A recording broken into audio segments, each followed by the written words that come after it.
Yes, అగ్ని గంధకాలు, పట్టలోనికి అగ్ని గంధకాలు, ఒంట్లో ఉన్న దురాత్మలు నోరు తెరుస్తూ అరుస్తూ బయటకు వచ్చేస్తున్నా.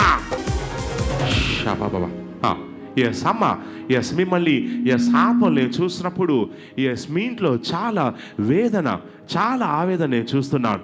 ఎవరికమ్మా ఇంట్లో మాకేం జరగడం లేదు, మాకేం కావడం లేదు, ఎస్ మాకు ఎంత ప్రార్థన చేసినా కానీ ఎస్ పరిస్థితి అలాగే ఉందని చెప్పేసి ఎవరమ్మా బాధపడేది? ఎవరమ్మా? మీరే బాధపడుతున్నారు. నెక్స్ట్ ఆత్మలో చెక్ చేసినప్పుడు ఎస్ గతంలో ఏదో ఎస్ సంథింగ్ ఏదో గవర్నమెంట్ జాబ్ కోసం ఏదైనా ఎగ్జామ్ రాయాలి గవర్నమెంట్ జాబ్ సంపాదించాలని చెప్పేసి ఎవరో గతంలో అనుకున్నారు. ఎవరు అనుకున్నారమ్మా? మీరు అనుకున్నారు. ట్రై చేశారమ్మా? వచ్చిందమ్మా జాబు?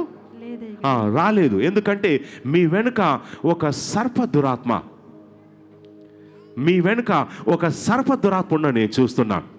ఈ సర్ప దురాత్మ ఏంటంటే మీ ఇంట్లో ఏది కాకుండా, ఏది జరగకుండా సర్ప దురాత్మ చేయడం నేను చూస్తున్నాను.